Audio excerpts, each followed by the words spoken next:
Social media पर जैन समाज के सबसे लोकप्रिय जैन न्यूज चैनल महालक्ष्मी की ओर से मांग से शुक्ल की चतुर्दशी दिन सादर जय जिनघात करते हैं आज की शुरुआत। बहुत चिंतन की बात है, बहुत समझने की बात है। आज अरण्यनाथ भगवान जी के जन्म की बात है।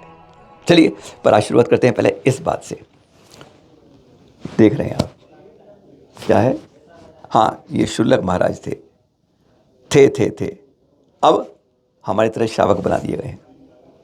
हैरानगी होती है जब हमारे ये दिगंबर संत की जो चर्या है ना, उसके अंदर जाना और फिर उसके बारे में गलत सोच कर जाना, इससे बड़ा कहते हैं नरक के अंदर भी सबसे नीचे पहुंचने का एक कार्यक्रम और चर्या अपनी तय कर लेते हैं आप लोग कि मैं इस तरीके से नरक में सीधा पहुंचने का सीधा रास्ता, सीढ़ी वहीं जाती है, ऊपर चढ़ने की नहीं, नीचे उतारने की होती है। और ये हमारे शुल्लक के रूप में कई जगह ऐसे कर चुके हैं। शुल्लक रूप में बन जाते हैं, पर्चियाँ काटते हैं, दान के नाम इकट्ठे करते हैं और उसका इस्तेमाल करते हैं। शर्म आती है ऐसे कलंक करने के लिए अपने समाज में। इनको चेतावनी दी है यहाँ पर समाज ने, हम आपको सुना नहीं रहेंगे क्योंकि आप सुनेंगे तो कुछ भी हैरान हो जाएंगे। इनको बाकायदा अंडरवियर, बनियान, धोती नहीं दिया, पजामा ही दिया। हाँ, पजामा, कुर्ता और साथ में गर्म बनियान देकर विदा किया। इसके ज़्यादा घर पहुँच जाना और अब कोई गलत काम नहीं करना। इनके झोले से ना 1 2 3 4 5 जो बोटर रुपए से ना 1,05,000 नकद भी मिला साथ में। यानी इस रूप को कहते हैं, इस रूप को मत लो मेरे जो भी हैं, भाई तो कह नहीं सकते अब, लेकिन बहरूप ये बनकर इस रूप में आते हैं तो शर्म आती है कि हमारे इन पंच परमेष्टि के अंदर, उसके नीचे की सीढ़ी के अंदर कहते तो हैं प्रतिमाधारी के अंदर आ जाते हैं, लेकिन इस तरह से कार्य करते हैं नितांत निकृष्ट कोटि के, तो सचमुच बहुत चिंतन की बात हो जाती है।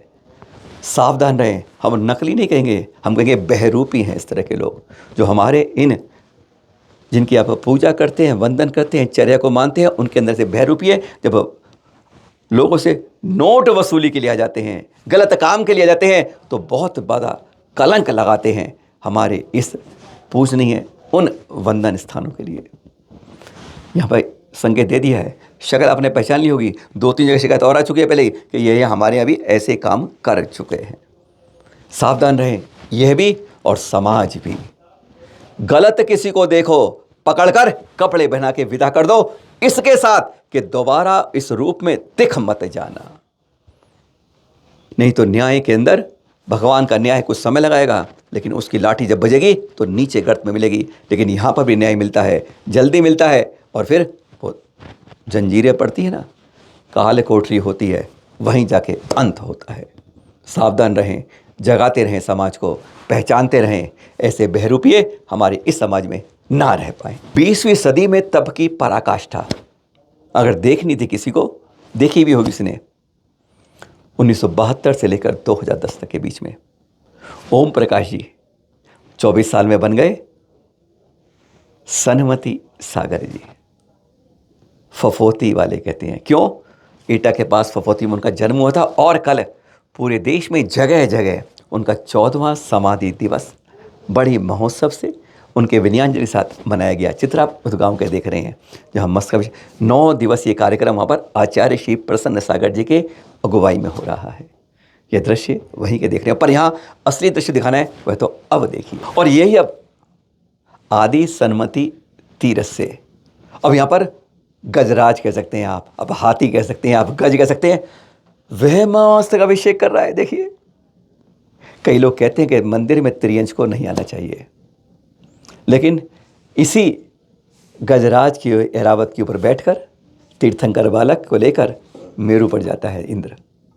उसी पर बैठ के कई जगह, आज तो इतना नहीं हो पा रहा है समाज में, नहीं तो उस पर बैठ के ही जिनालय के जिन बिंब को लेकर नगर यात्रा होती है। तो वह जब मस्तिष्क करने आता है यहाँ पर, गजब का देख के लगता है, ये आप देख रहे हैं चित्र, गजब गजब गजब आनंदित देने वाले हैं कि हाथी भी मस्तकाभिषेक करना जानता है। जिसके बारे में उसको उतना कहते हैं, उसका इतने मन में इतना ज्ञान नहीं है। मति ज्ञान होता है, पर तब भी देखिए चंचल स्वभाव वाले के साथ भी कैसा गुण रूप से सबके सामने करता है। जरा विचलित हुआ तो बहुत कुछ कर सकता है, पर कहते हैं यहाँ पर बरसों से यह परंपरा दिखती है। और जगह जगह कार्यक्रम में एक कार्यक्रम हुआ, चतुर्थ पट्टाचार्य कहते हैं अपने गुरु के लिए समर्पित तपस्वी सम्राट सन्मति सागर जी के लिए। पर ये देख रहे हैं वहाँ की केशलोच, अनशन भी चल रहा था, परसों से अनशन था, आज सुबह समापन हुआ उसका।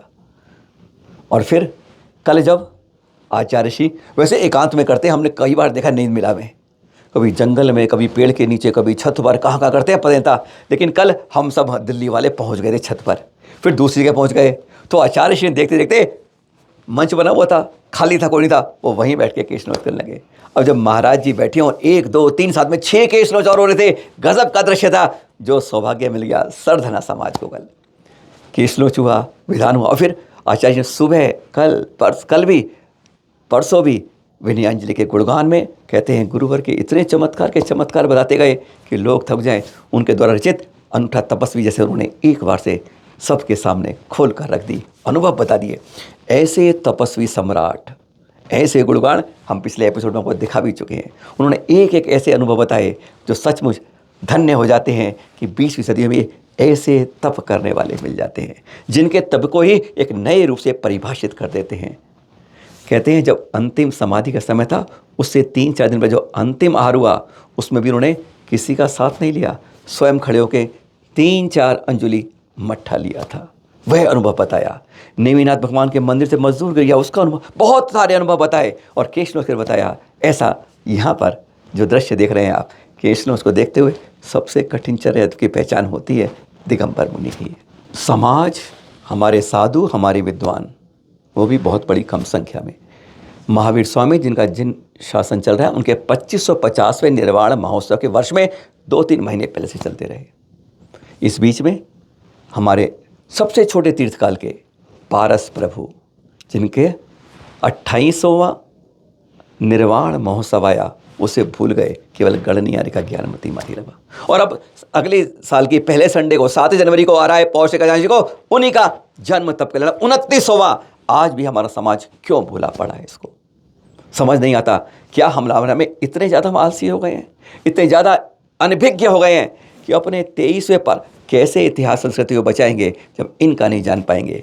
वो तो गनीमत देख रहे हैं, अभी हम सीने देख रहे हैं। अभी लाल मंदिर इतिहास हुए, जहाँ पर आचार्य यतिवीर जी ने 2 महीने 2.5 महीने पहले ही घोषणा कर दी थी कि 29वें इस महाजन्म तप कल्याण के अवसर पर महामहोत्सव 2900 कलशों, और ये ज़्यादा से भी हो जाएगा, और सब करेंगे, प्रतिमा बाहर नहीं लाएंगे, वही मूल वेदी में मूल भगवान विराजितों के गजब की। कहते हैं इनमें ऊर्जा कहाँ से आती है। अब आपके लिए कहेंगे महा क्या मिलता है, कैसे ऊर्जा इकट्ठी होती है, कैसे ऊर्जा बनती है, इस बारे में इस महामहोत्सव में एक राज खोल दिया आचार्य श्री अतिवीर जी महाराज जी ने। सुनिए जरा, जब उन्होंने चैनल मार्च बताया कि कैसे ऊर्जा मिलती है और अपनी पॉजिटिव ऊर्जा को कई गुना करती है। सुनिए जरा।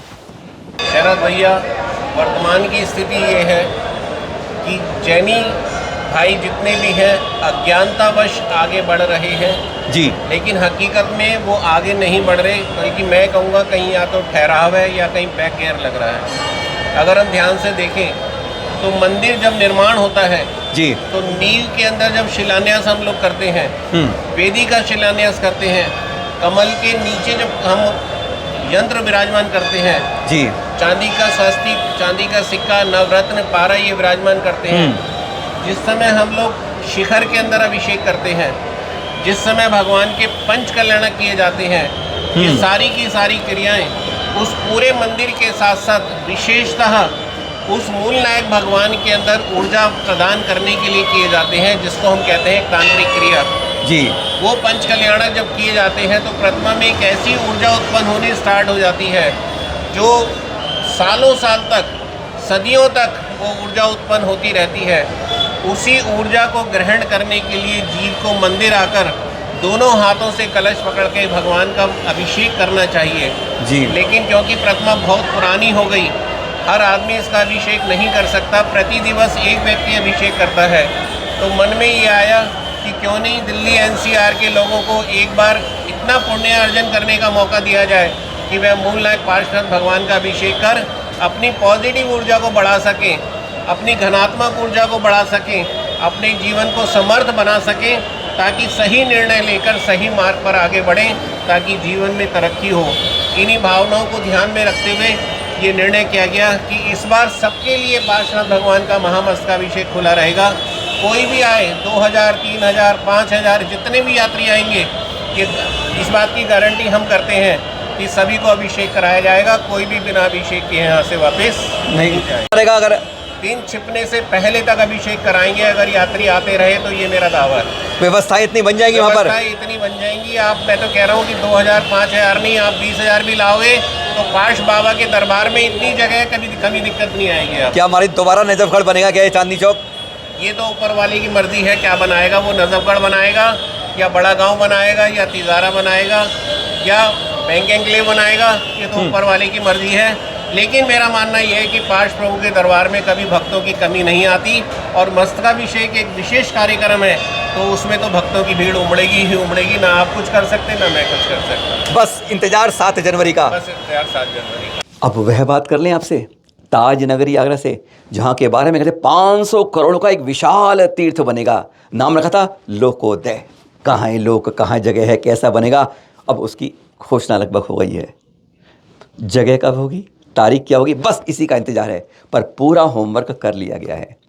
1008 जोड़ के साथ 24 सम्मोचन में कल्पद्रुम विधान, गजब की तैयारी की जा रही है, बड़े जोर शोर से की जा रही है।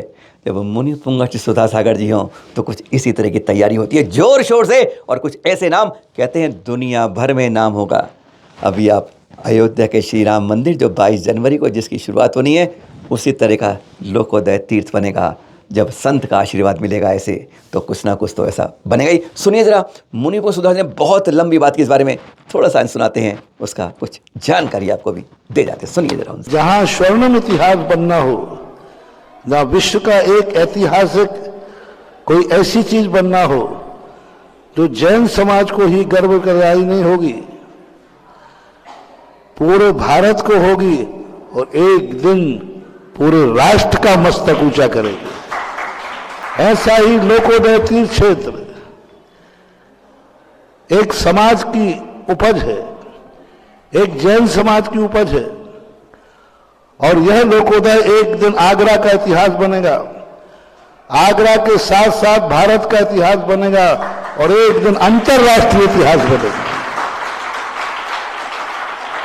जो चीज अंतर्राष्ट्रीय इतिहास बनाने की क्षमता रखता हो, जो इतिहास अंतर्राष्ट्रीय इतिहास बनाने की योग्यता रखता हो, उसको खोजते खोजते 4 महीने लगे। नाम मिल गया, उसका परिचय मिल गया, सारा बायोडेटा मिल गया, बस पता नहीं मिल रहा था कि वो है कहां।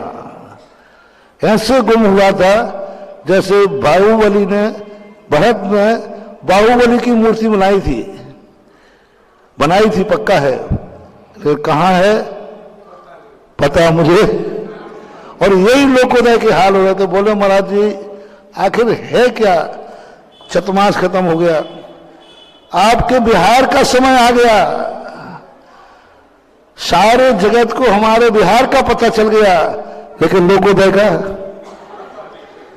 लोग कहते महाराज जी अब तो बता दो आपका बिहार होने वाला है, पर मैं कहूं पता नहीं। आज कितना स्वर्णिम इतिहास है, अंतर्राष्ट्रीय इतिहास लिखा जाएगा आज का दिन, जिस दिन लोकोदय तीर्थ क्षेत्र का पता मिल गया। हाँ, आज मालूम आपको, उन 4 तीर्थंकरों में से एक तीर्थंकर, 18वें तीर्थंकर, जो केवल तीर्थंकर ही नहीं चक्रवर्ती भी थे, 7वें चक्रवर्ती, 14वें कामदेव भी थे, हसनापुर में 12 कल्याण 4 कल्याण उनके भी थे। बैक टू बैक 3 16 17 18 तीर्थंकर। ऐसे अनंत भगवान जी का आज है जन्म कल्याणक। हसनापुर नगरी में महाराज सुदर्शन की महारानी विष्णु प्रभा जी के गर्भ से आज के दिन आपका जन्म हुआ था। 84,000 वर्ष की आयु और 30 दिन ऊंचा कद। पता है इतना ऊंचे कद होते हैं कोई मानता नहीं है जैन समाज के अलावा, पर इसका प्रमाण भी आपको शीघ्र बताएंगे, जानकारी देंगे, चिंता मत करिए, 1-2 दिन के अंदर मिलेगा कि अब ना 30,000 साल पुराने ऐसे स्केल्टन मिले हैं जिनमें खोपड़ी ना 4-4 फुट 5-5 फुट की 6-6 फुट की हैं, जो प्रमाण कहती है केवल जो जैन विज्ञान जैन शास्त्र कहते हैं कि इतने बड़े बड़े कद के भी इंसान होते थे तब भगवान होते थे, वह जो नहीं मानते हैं उनका लिए 37 पुराना जो स्केल्टन है उसके बारे में बात करेंगे। पर आज तो अरनाथ भगवान की बात कर रहे हैं आपसे। आज है उनका जन्म कल्याणक हसनापुर नगरी में। बोलिए हमारे साथ 18वें तीर्थंकर अरनाथ भगवान जी के जन्म कल्याणक की जय जय जय। फिर मिलेंगे आपके साथ 8 to 8 सादर जय जिनेंद्र।